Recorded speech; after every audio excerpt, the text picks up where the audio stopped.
Welcome to Psychotom Drama Series. Click the like button, share and follow. Subscribe for more episode. The Temperaments, a psychological drama series. Welcome back. Last time, we met our four heroes at a rainy bus station. Today, we're going back in time. That's right, get in the time machine because we're about to see what Kofi, Kwame, Ngozi, and Peter were like as children. Spoiler alert, they were exactly the same.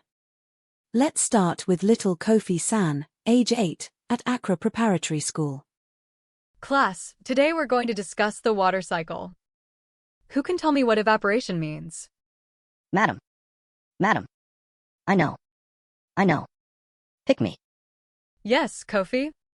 Evaporation is when water goes up to the sky because it's hot. Like when my mother is angry, things get hot, and I also want to evaporate. The class erupts in laughter. The teacher tries not to smile. That's not wrong, Kofi. But please focus. Yes, madam. But also, can I tell you something interesting? My uncle says that in the olden days, people used to think the sun was a god. Do you think the sun is a god? Because I talked to the sun once, and it didn't answer, so? Kofi. That's enough. But madam, I was just... Go and stand outside. Little Kofi walks out of the classroom, still talking. I was just being friendly. Why is everyone always telling me to be quiet? Outside, 8-year-old Kofi sits on a bench, swinging his legs, humming a song. Even in punishment, he can't be sad for long.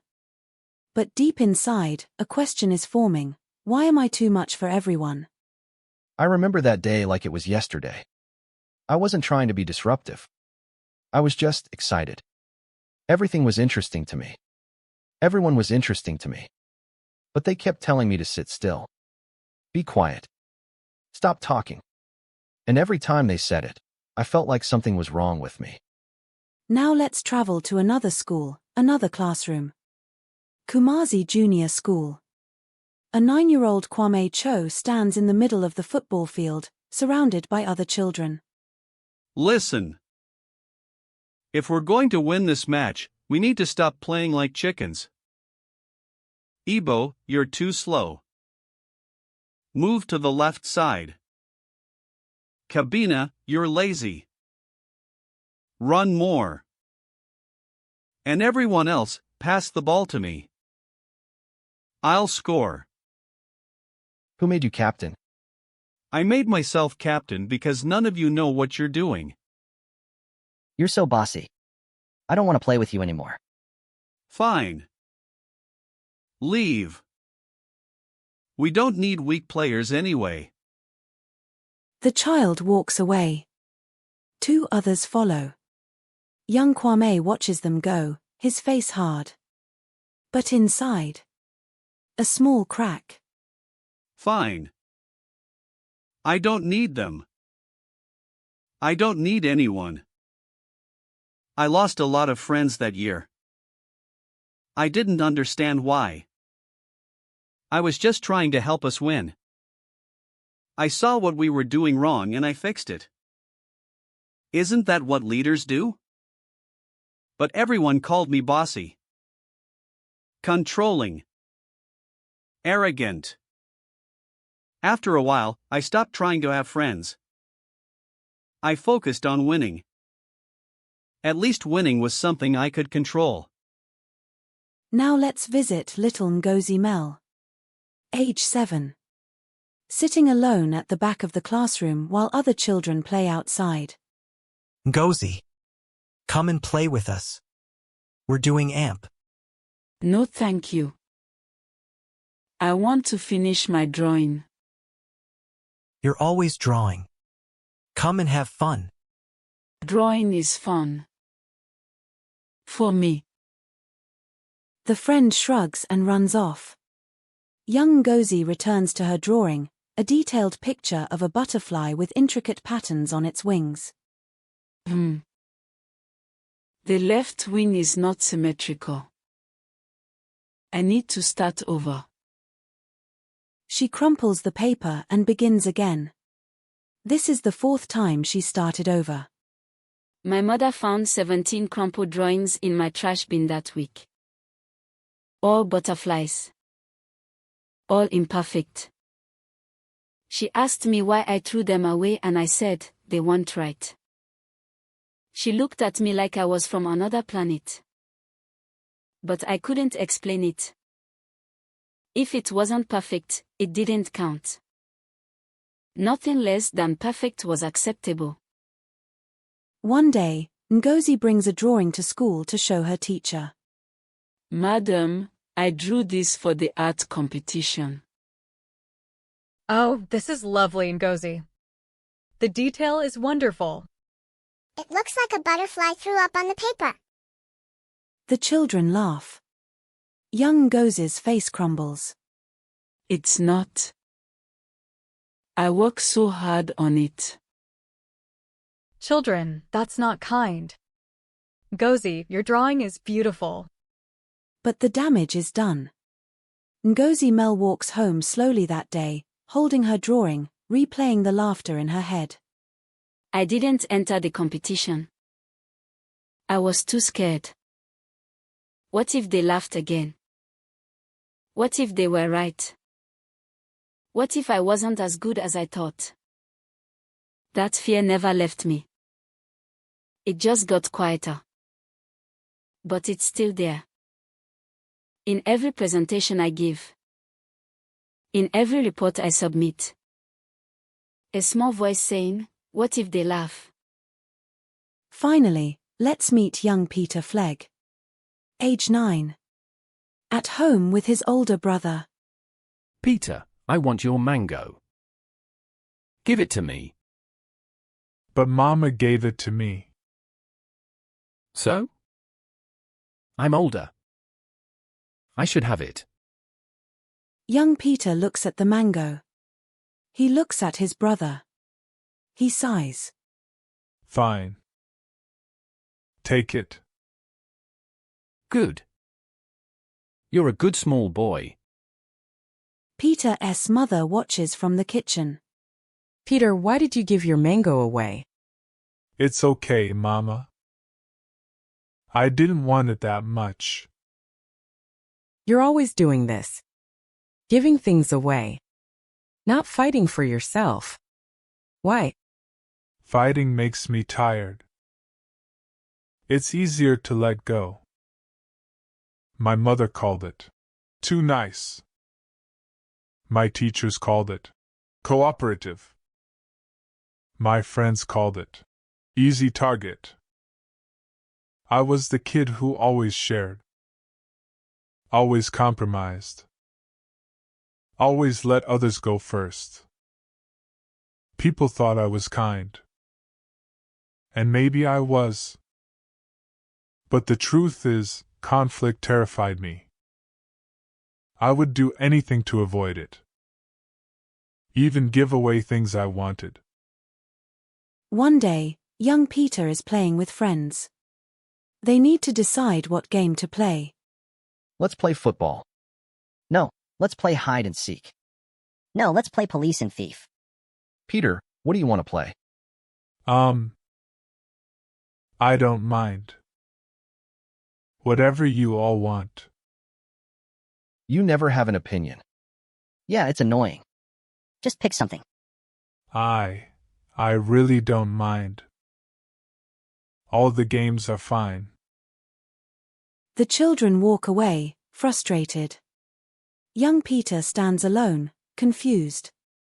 Why are they angry? I was just trying to keep everyone happy. I learned early that you can't please everyone. But I spent years trying anyway. And the more I tried to please everyone, the more I lost myself. I became a mirror, reflecting what others wanted. But when I looked at my own reflection, I didn't know who I was. Now, let's bring our 4 heroes back together. The group chat is buzzing. Hey everyone. Good morning. How's life? What are we doing today? Anyone want to get lunch? It's 7 a.m., Kofi. Some of us are working. Work can wait. Life cannot. I've been thinking about our conversation at the bus station.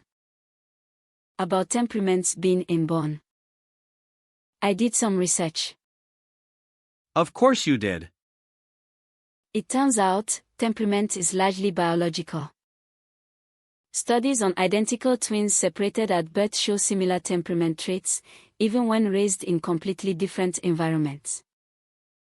So we were born this way. Essentially, yes. Our temperament is our starting point. Personality is shaped by experiences, but temperament is the foundation. So you're telling me I was born to be this charming and talkative? That's not my fault. That's not how responsibility works, Kofi. I know. I'm just joking. But seriously, if we're born this way, what does that mean? Can we change? We can grow. We can develop our weaknesses. But our core temperament stays relatively stable throughout life. That's both comforting and terrifying.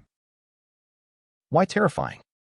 Because it means I'll always struggle with the same things. Speaking up. Making decisions. Asserting myself. But it also means you always have your strengths. Patience. Empathy. Calm under pressure. This is getting too philosophical. I have a meeting. Kwame. Come on. Join the conversation. I joined. I contributed. Now I'm leaving. Goodbye. Kwame Cho has left the chat. Just kidding, he muted it. Meanwhile, Kofi, Ngozi, and Peter continue talking. He's so intense. He's choleric. He needs to accomplish things to feel good. Sitting around chatting feels like wasting time to him. I understand that. For me, sitting around chatting feels peaceful. But for him, it feels like failure. I never thought about it that way. That's the point of understanding temperament. It helps you see why people do what they do. Not to excuse bad behavior, but to understand the motivation behind it. So when my last girlfriend said I was too much, she wasn't wrong. I am a lot. But that's because I'm sanguine. I need stimulation. Exactly. And when people call me too sensitive, they're not wrong either. I am sensitive. But that sensitivity is also what makes me good at my job. And when people say I'm too passive, they're seeing my phlegmatic nature. But that same nature is what helps me stay calm when everyone else is panicking. So our weaknesses are just our strengths taken too far? In many cases, yes. Mind blown, people. Mind officially blown. What Kofi, Ngozi, and Peter are discovering is one of the most important insights in psychology. Our greatest strengths and our greatest weaknesses are often two sides of the same coin. The sanguine's gift of enthusiasm can become the weakness of impulsivity. The choleric's gift of leadership can become the weakness of dominance. The melancholic's gift of depth can become the weakness of depression. The phlegmatic's gift of peace can become the weakness of passivity. Understanding this doesn't give us an excuse for bad behavior. Instead, it gives us a map. When we know our tendencies, we can watch for the moments when our strengths start becoming weaknesses. We can catch ourselves before we go too far. And that awareness is the beginning of growth. In our next episode, we'll explore how each temperament discovers themselves and what happens when we truly see who we are. Until then, remember, you were born with a temperament. But what you do with it is your choice. And there you have it, friends. Our heroes were always who they are. Little Kofi talked too much. Little Kwame led too hard. Little Ngozi thought too deep. Little Peter kept too much peace. But here's the thing, those same qualities that got them in trouble as children are the qualities that make them powerful as adults. They just need to learn how to use them. Next time, we'll watch them take a temperament test and react to the results. Trust me, you don't want to miss Kwame's face when he reads his weaknesses. See you then. Thanks for watching. Like, share, and follow us. Subscribe for more episodes.